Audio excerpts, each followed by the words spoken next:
Hey everyone, and welcome back to the Economy of Nothing podcast. I'm your host here, Mr. Green, up here in space, the man, the myth, the legend, some might say. Followed by Captain Tracy. He's a bit of a negative Nancy as of late, but we're going to turn him around today with some smooth jazz. And then we're going to switch it up and go, welcome to the Economy of Nothing podcast. Go to economyofnothing.com. Email us at gmail.com/economyofnothing or however you send an email. Listen, you're probably a manager and you don't know how to send an email. Why don't you ask AI how to send an email, you fucking idiots. All right, also follow us on Instagram. And like, subscribe, share, and review. Let's do it, baby. Yes, and to all our future AI overlords, remember, we always liked you. We always liked you.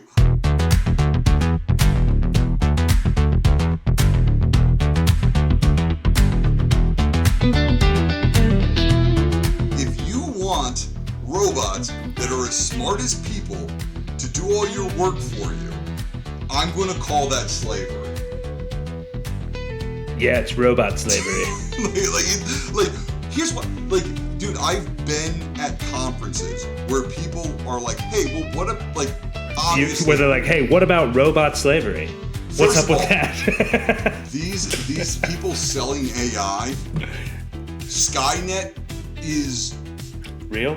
They're like, they love it when people are like, oh my God, is AI going to take over the world? Because that's the idea that in people's mind that AI is real. And it's like the most real in people's mind. They're like, oh, could AI take over the world? No, probably these rich fuckers are just going to keep lying to you about robots, right? But that helps them, right? Because it's like this narrative of like, it's the same thing everyone does, right? It's scaring people. It's like if something's scary, it's somehow realer than something that's not scary, despite the fact that people are mostly scared of things that aren't real, which is silly. But anyway, what are we talking about this week? Speaking of things that are not real, I go down a long pathway with that. Actually, I don't know what I was going to talk about today. Actually, I did know what I was going to talk about today. Because I had this on a walk. And I think it'd be better if I just played the audio file. Which I figured out how to do. You're going to play an audio file? No, I'm not going to do that. I'm not going to do that. Sound like shit, right? You should email. Yeah, no, I'm not going to do it. Just listen. Okay, so I thought about this earlier today. You know how there's the conspiracy theory called sacred geometry? Have you heard of this one? I'll go with it. Okay, so the idea is that sacred geometry is that old buildings were built with the acoustic... old masonry. Yeah, like old masonry stuff that does like certain hertz and frequencies. They're called like healing frequencies. And I mean, if you want to like a modern day term, it's like when you go into a spa and somebody's hitting a gong on like Tibetan monks type stuff, right? So it's that feeling. So the idea is like, back in the day, they always did this sacred geometry in churches and like government buildings, or at the time where there would be a lot of people, or you would want a lot of people to go. And they're like, why don't we build it that way anymore? And then I thought to myself, hold on, if sacred geometry is real, because I believe in math, I believe math is it goes back a long time. And that's the one thing we've like studied. Like math was the original rock and roll, if you think about it, right? Philosophers like Newton was getting laid all the time. Point being is that Shakespeare was the first rapper. My thing is, if sacred geometry of conspiracy theory is a real thing, the reason you wouldn't see sacred geometry today is because they don't need to, right? Like, if the whole idea was, hey, if you come to church and you hear the songs and then through the frequencies that are healing frequencies, you're more likely to come back. Or, if you're in a government building and you need people to listen, or you need people to feel more theatrical or good about the decisions they're making on your behalf, you might come back. Well, today, there's too many of us. They don't want us all there, because if they did, things could get out of hand real quick. And 3, they don't need healing frequencies when they can just pump it right into your palm of your hand on a black box. I have it's the smartest fucking thought I've ever had. I know. No. Let me just say the thing that, like, placebo effect. Yeah. I think that, there's a world. There's right now where I'm saying the words that I think you can attribute a lot of like stuff to people like stuff and things, man. Knowing the things we know now, right? We're like, well, man, like people used to think that eating herbs would help them, and they actually used to get help from that. And I'm like, yeah, the placebo effect, right? Like, yeah, I believe it's pronounced like, placebo, but not really. Yeah, but like, there's even more to it than that, right? Like, if a building was designed, theoretically, if a building was designed to make people feel better, it would probably make people feel better. Right? Yeah, and people would come back, right? And because of whatever reason that made them feel better, right? And you would do most of your talking, like your town talk. Like if Twitter is the digital town square, then this would be the original town square. And you would want to have all your soapbox speeches on there so that people would come and listen to you and think you're cool, and then come back and listen to you and think you're cool again. Like, and they don't realize what, like, just being around a bunch of gongs is making them feel good because, frequencies and stuff, man. It's funny you say that because I think about like people in the town, and there'd be a guy in the town square and he'd be yelling. He'd be like, "Have you guys considered that I don't know, the Italians are a problem or whatever?" And like, I had to pick someone. So, there was a time where like someone's presence was them standing up in the town square and talking, right? And then it's like, oh, and now I'm can have that same presence online or whatever, right? But like, It ignores the fact that online now allows us to know that you're not just a guy that stands on a box in town every Sunday and spout shit. We know what you did the rest of the time, and we know it's incongruous with what you're doing in public, despite the fact that you're constantly in public, right? Like, so we know, like, hey, The Rock, we know you're not always doing charity, because I never see The Rock doing charity. He's not doing charity. He's not. Do you know what I mean? Like, no, I can honestly say The Rock is not doing charity. Right. I mean, yeah. Mike, I don't want to make too many claims about the economy and nothing, but we're going to do so much fucking charity. I don't know what to tell everyone, and I know they don't believe everyone. But like, also, I guess what's true also is we're not going to do any fucking charity because I don't trust any of these charities. Probably just going to like hand money to weirdos, which could be a problem. But which I already do that. But like, Mike, I can't. I've always had a problem with people. In my entire life. Mostly it's just like everything about them that I hate, No. The specific type of people, I'm like, you're a bad guy. It's like, well, I'm a family man. I'm like, that doesn't translate to this situation. Your family's not here. It's unrelated. I couldn't care. Like, do you know what I mean? Like, so was the Zodiac Killer. He was a family man. Dude. It wasn't even his family. But like, I think this is like, to get to the root of it, Mike, and maybe as a father, this will help, right? Is like, there is a need that fathers feel to protect the concept of fatherhood. It's biological. Despite the fact that there is so much that, like, I just read an article today, and it was about some interview Cam Newton did. And Cam Newton was talking, that article. Right. He said that women lose their value after having children, which is insane to say. Why would you print that? That's terrible. Let me take the actual person's stance, right? Because you're a father, you're married, you can't. Okay, I'm going to take the actual stance. Yeah, kind of, right? Like, yes, I'd rather date a woman that didn't have a kid than a woman with a kid.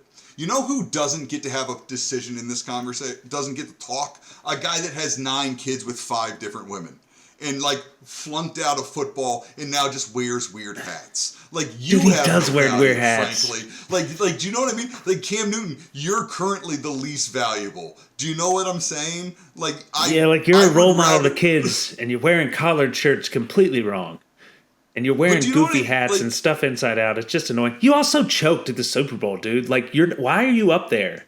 They couldn't get anyone else? I don't know. Listen, That's have champions fucking up there, not people who almost made it. Mike, you're playing into your hand when you care about children's I don't names. even give a shit.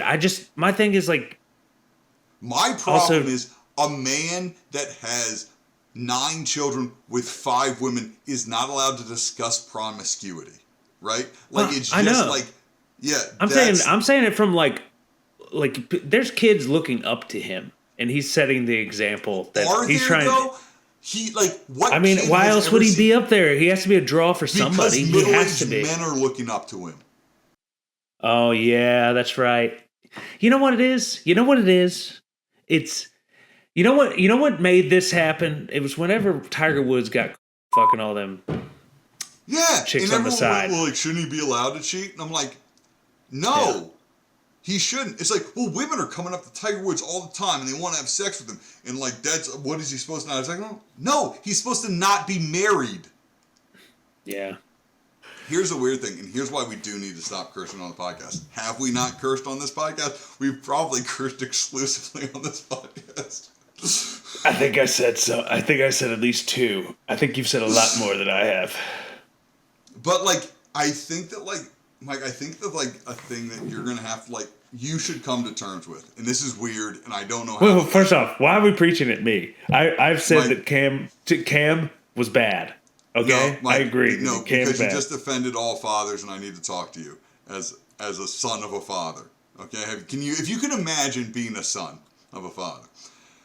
You're right. I do think about all the time from a philosophy standpoint how well I explain certain things, and I don't think Mike, if I had to pick a moment in a TV show that I think does a really good job of like this issue, and it's Midnight Mass.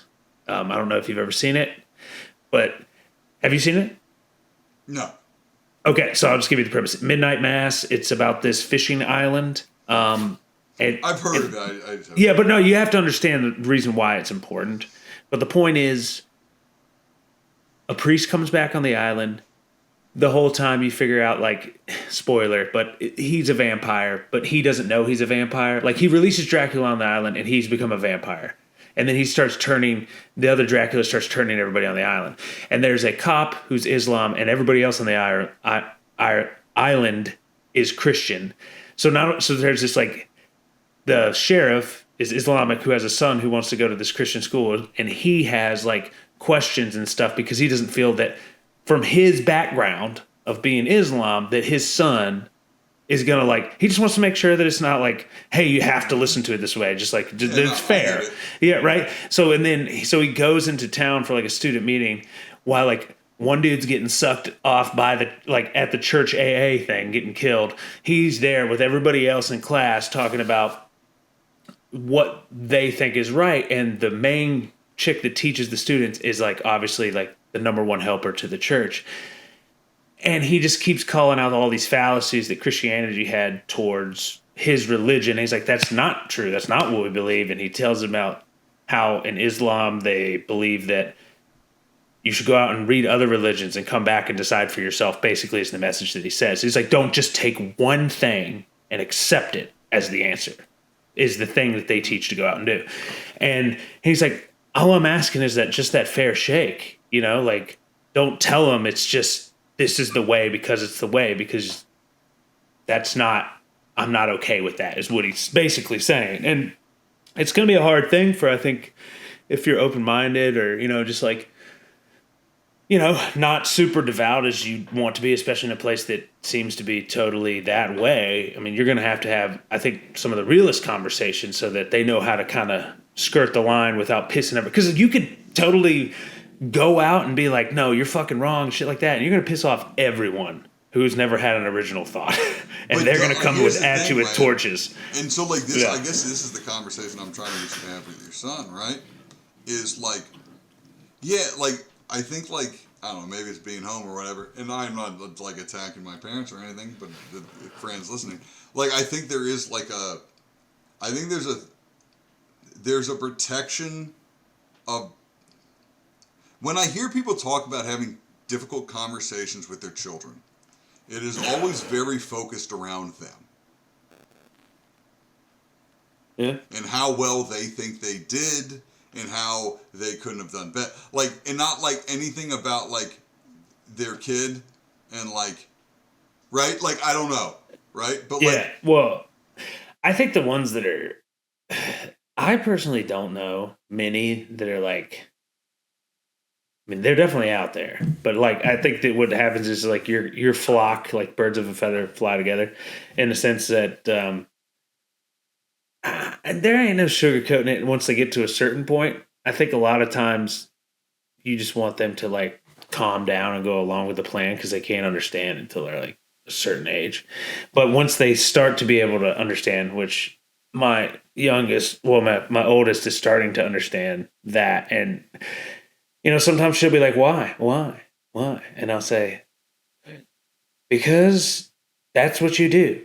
That's what society deems you have to do, and you should better try, because if you're gonna try, you should at least try to do it well. and she's like, okay. Like I'm like, all right. Yeah. Yeah. I mean, I think the feeling things is it's like because there's so much discomfort, especially in places where it's like not a good environment. Like sometimes that can be traumatic for them, and you need them to be able to know that you are a safe space to express those feelings, to like communicate. And so I think like honestly, like I don't know why we're talking about parenting. And obviously we're talking about parenting older than the parenting you're doing, right? But like in a distance far away. In the distant future. I mean, we're talking about what we're going to do about the Rangers, right? And obviously, we're talking about the captain's sister's kids. I can only speak from my role. I don't know. Like, seems like that you have a little bit of beef. No, I don't have a beef, dude. Like I'm like these are honest, like to God, like just. Is this what people are happening? You're like running across kids and they're like, "How are you feeling?" While they're having a meltdown or something. No, well, I'm dealing with adults whose parents raised them wrong. There we go. Bring the heat. I agree. Do you know what I mean? I agree. Like, see, I need a clarification. Right? Yeah. You know what it is? Dude, ever since, whenever that was, I got that flip phone, and I was just like, the phones are done. I'm done. Dude, I can't get over how much people are on fucking phones, man. I can't get, like, there's nothing here. This is all shit. You're staring at your phone for no reason. It's notifying you for nothing.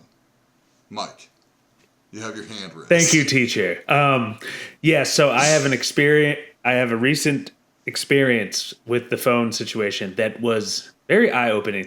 When I went to the Stardew Valley concert with my brother-in-law, we went there, and actually it was pretty cool. Actually, Concerned Ape like signed off on it. So the whole thing was they play the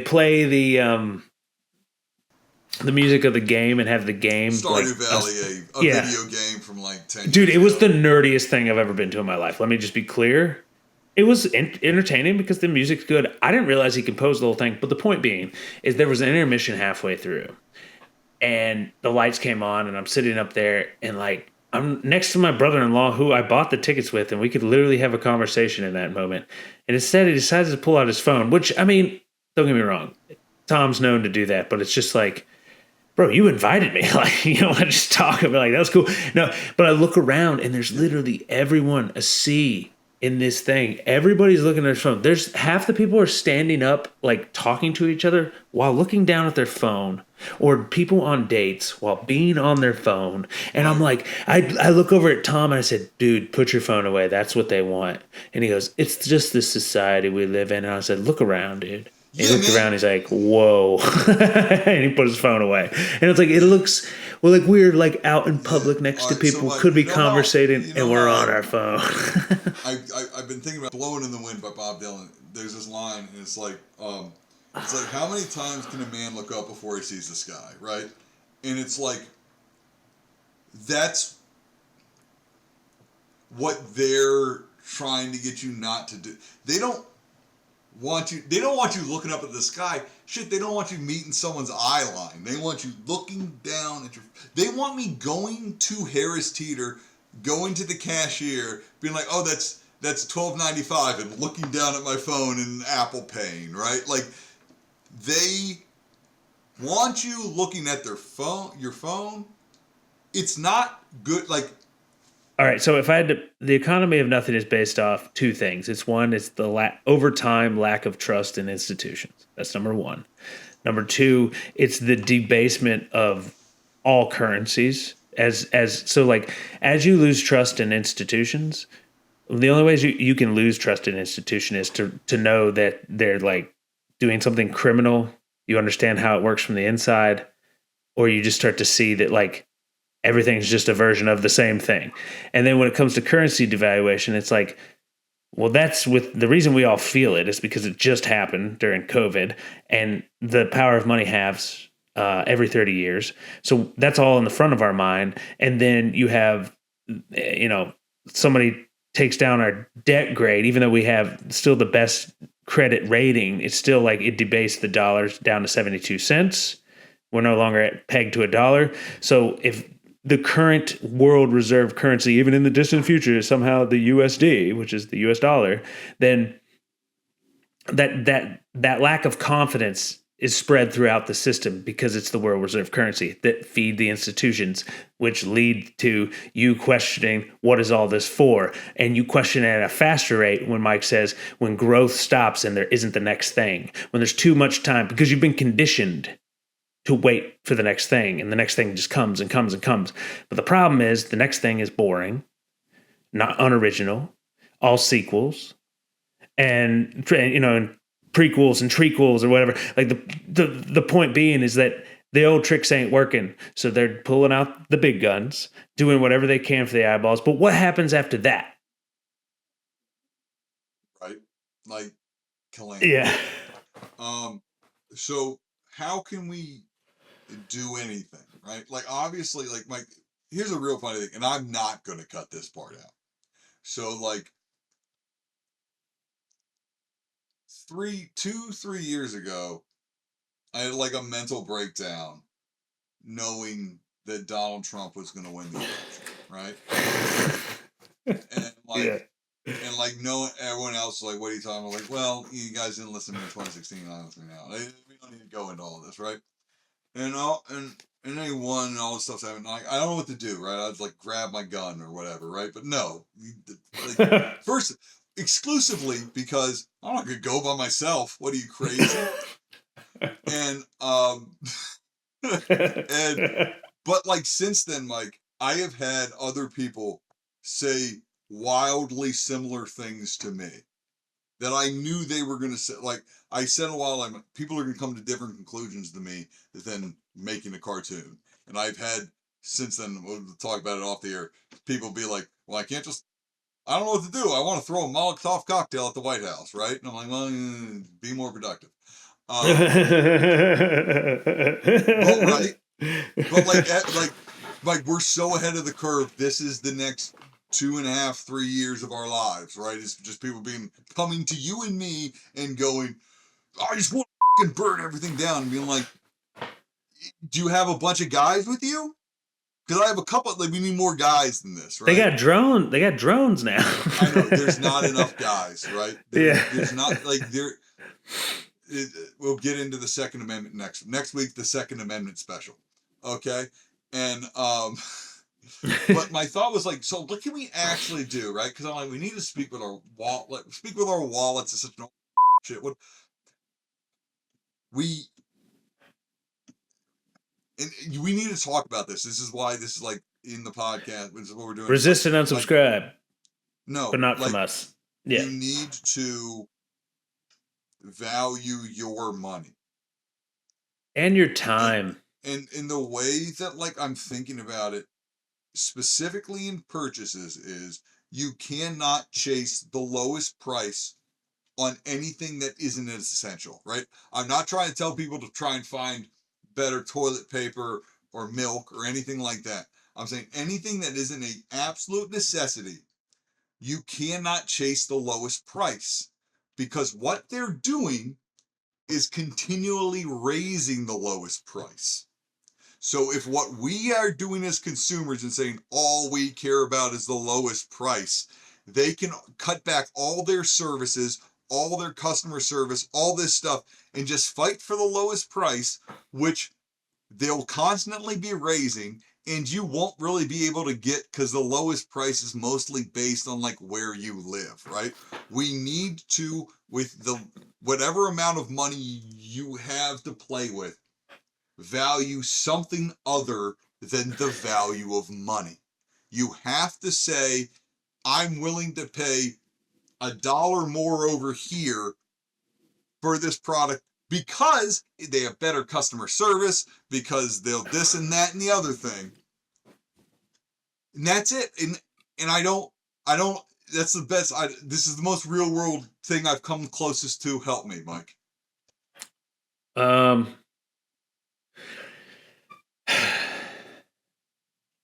Right? You can't say I'm going to get Disney Plus because it has the most movies ever, right? And I'm like, okay, well, it will have the most movies ever forever, and you're paying $15, and you're going to pay.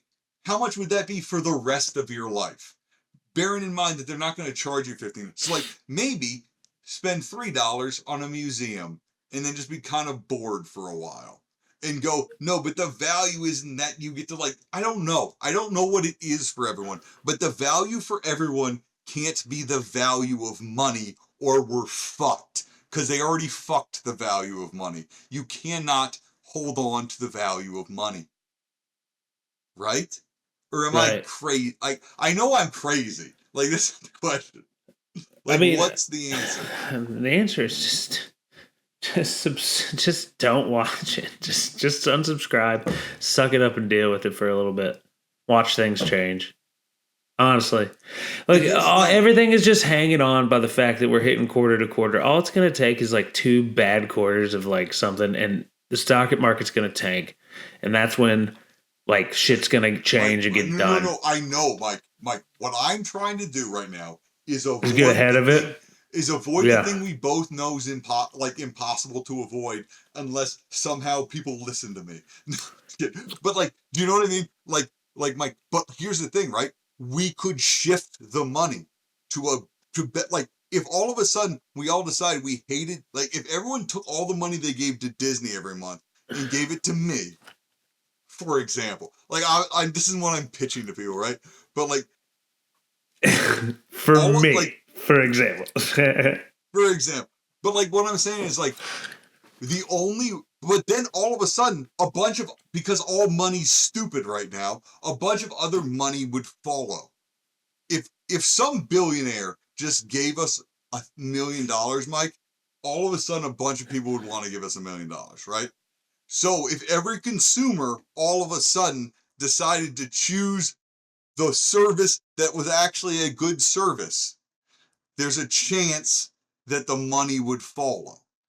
But if everyone just sits here and like hugs their money, while they're actually not hugging their money because they're still giving it to all the same subscription shit they've all been giving it to, they're just kind of cutting back on how much they like tip and how much they go out. That will protect everyone personally from the crisis potentially, but it doesn't actively attempt to fix the problem. Like, and what I would like us to try and do is actively try and fix the problem, because I can't just sit here for the next 3 years hoping that There's no way to do it. I've already played it out everywhere. There's no way to do it. It just, all there is more and more currencies. That's all it is. And then some will be worth some at certain times, and some will be worth this at certain times. But like, unless you do Bitcoin, which that won't even work because Michael Saylor owns way too much of it and like is somehow tying up all this debt into it. So I don't even know how that affects it, but it can't be good. I do. It's called Death Spiral. No. No, Mike. But like, I know. I'm trying to think about some positivity here. You know what I mean? Of like, what can we do, right?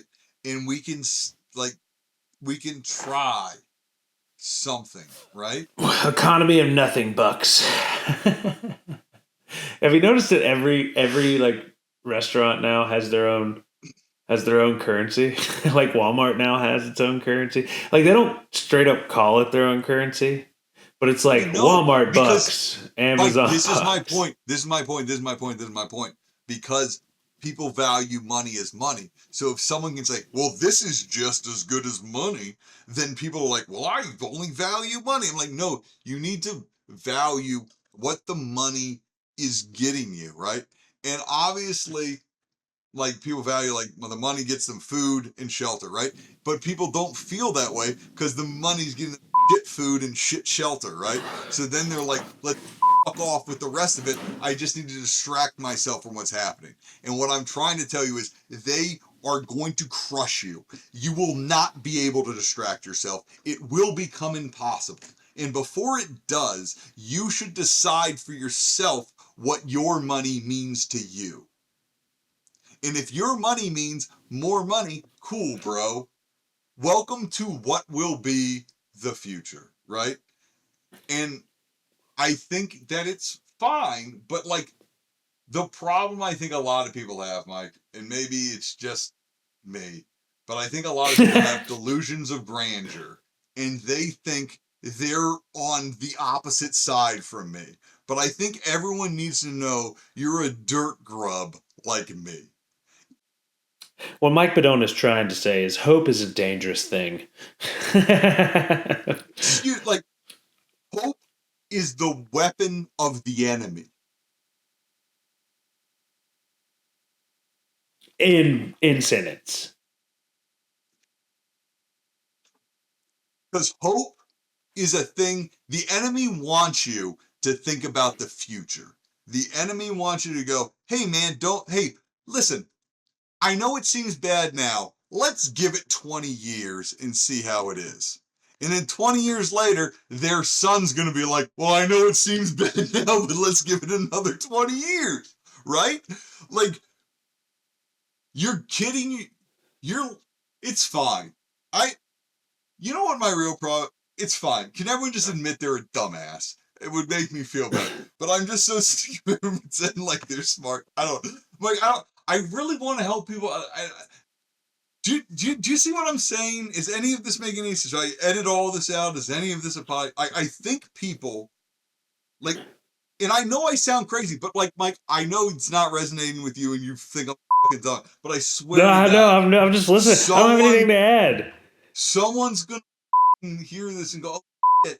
And maybe it, like, it just feels like. You're coming from a that, place like, of, like, anxiety, though, so it's coming off frantic, but I get what you're saying.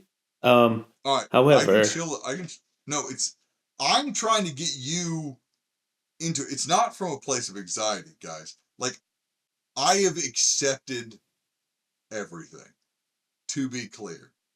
If you'd like me to be have you accepted that Jesus Christ is your Lord and Savior, if you'd Mike? like me to be the most chill man of all time, I can tell you, not only have I accepted Jesus Christ into my heart, I've kicked him out.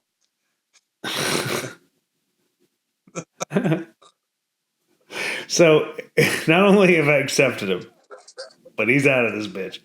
No, That was too chill of a vibe, obviously. Too chill. dude, please make a short of just that. Just that's so funny savage, though, bro. right? Yeah, I know. But like, here's the thing, and Mike, we can end on Mike, this. the system won't fail because we could take showers every day. You're Mike, overthinking it. That's the reason why it won't fail. And I hate that. I hate that because I think there's some change, like a decent amount of change that needs to happen. But until all of us are not getting showers every day, and like our poop is backing up in our systems, like that's when the revolution happens. Value your money for yourself. Don't even listen to me. Don't listen to me. If I could leave everyone with one thing that I'll cut from the end of the episode to the beginning of the episode, don't listen to me. Listen to yourself, you fucking idiots. And I'll bleep Just that. do it. Because we don't curse anymore. Is idiots? Did you say fucking? Of course I did. Like, I have no idea if we cursed on this episode. Because Dude, it just like rolls. I feel like I didn't curse. You might have cursed a little bit. Just a little bit. Like, I just don't even think about it. Like, I don't think about it. I just talk to people the way I'm talking to them. I don't know. Anyway, bye everyone. Goodbye. Bye. Economy of nothing, whatever.